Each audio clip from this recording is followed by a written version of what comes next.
Hai teman-teman, perkenalkan nama saya Yeni Meliana, peserta Latsar 2021 angkatan 37 Kabupaten Malinau. Di sini saya akan membahas mengenai etika publik, komitmen mutu dan anti korupsi. Apa itu etika publik? Etika publik didefinisikan sebagai refleksi atas baik, buruk, benar, salah yang harus dilakukan atau bagaimana melakukan yang baik atau benar. Sedangkan moral mengacu pada kewajiban untuk melakukan yang baik atau apa yang seharusnya dilakukan. Perlu kita ketahui ada 5 dasar dalam etika publik. 1. Memegang teguh nilai-nilai dalam ideologi negara Pancasila. 2.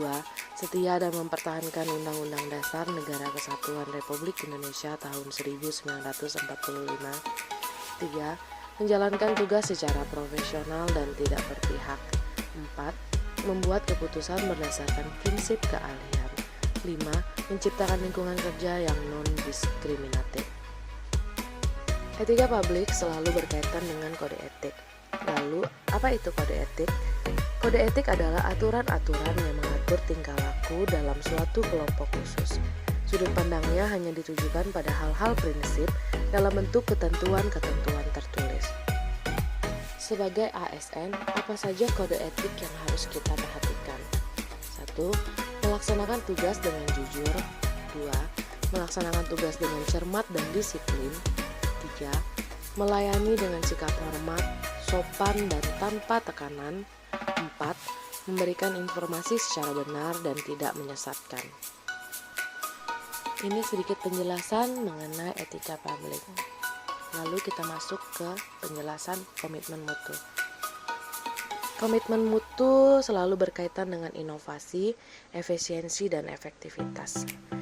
Efektivitas berarti sejauh mana kita dapat mencapai tujuan yang ditetapkan atau berhasil mencapai apapun yang dikerjakan. Efisiensi diukur dari penghematan biaya, waktu, tenaga, dan pikiran dalam menyelesaikan kegiatan. Dan inovasi muncul karena adanya dorongan kebutuhan organisasi atau perusahaan atau pribadi yang beradaptasi dengan tuntutan perubahan yang terjadi di sekitarnya. Jadi, apa kaitan komitmen mutu dan kinerja ASN? 1. Efektivitas. Jika dikaitkan dengan komitmen mutu adalah bagaimana instansi memberikan atau menciptakan kepuasan pelanggan terhadap jasa layanannya. Contohnya terdapat pada indeks kepuasan yang dimiliki oleh setiap instansi. Efisiensi jika dikaitkan dengan komitmen mutu pada instansi bisa digambarkan pada tidak adanya penyalahgunaan sumber daya, tidak ada penyimpangan prosedur dan mekanisme setiap pekerjaan yang berjalan, baik yang dibuktikan dengan pelaporan yang transparansi. Inovasi jika dikaitkan dengan komitmen mutu pada instansi bisa dilihat bagaimana instansi menciptakan produk atau teknologi baru guna memperoleh layanan atau jasa kepada masyarakat. Hal ini dilakukan karena adanya tuntutan perubahan untuk mengikuti perkembangan zaman yang semakin canggih. Contohnya, mesin antri elektronik bagi para pengguna jasa atau layanan pendaftaran perkara dengan situs online. Baik, sedikit penjelasan mengenai komitmen mutu dan kita masuk ke penjelasan anti korupsi. Anti korupsi. Korupsi berasal dari bahasa Latin yaitu corruptio yang berarti kerusakan, kebobrokan atau kebusukan. Atau secara lebih luas, korupsi didefinisikan sebagai kejahatan luar biasa yang dilakukan oleh seorang secara sadar untuk melakukan penyelewengan atau penyalahgunaan uang negara. Di Indonesia, korupsi diatur dalam Undang-Undang Nomor 31 Tahun 1999 dan dalam penjelasan undang-undang tersebut, korupsi dibagi ke dalam 7 jenis diantaranya. 1. Korupsi yang menyebabkan kerugian negara. 2. Suap menyuap. 3. Pemerasan. 4. Perbuatan curang. 5. Penggelapan dalam jabatan. 6. Benturan kepentingan dalam pengadaan. 7. Gratifikasi.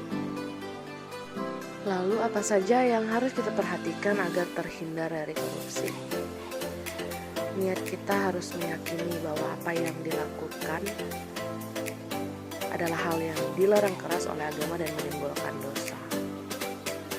Kita harus mulai dari hal-hal yang kecil, dari diri sendiri, keluarga, sekolah, lingkungan masyarakat, hingga skala yang lebih luas. Dan kita harus banyak bersyukur dan hidup sederhana. Dengan ini maka kita tidak akan merasa kekurangan dan menghalalkan segala cara untuk mendapatkan yang kita inginkan. Baiklah, ini penjelasan singkat saya mengenai etika publik, komitmen mutu, dan anti korupsi. Jadi sebagai ASN, kita harus menerapkan 3 hal ini dalam kehidupan sehari-hari kita agar menjadi PNS yang dapat melayani masyarakat dengan baik dan bekerja secara jujur. Saya Yeni Meliana pamit undur diri dan mengucapkan banyak terima kasih karena telah mendengar penjelasan singkat ini. Saya ada untuk semua, bersama kita bisa, salam harmonis untuk kita semua.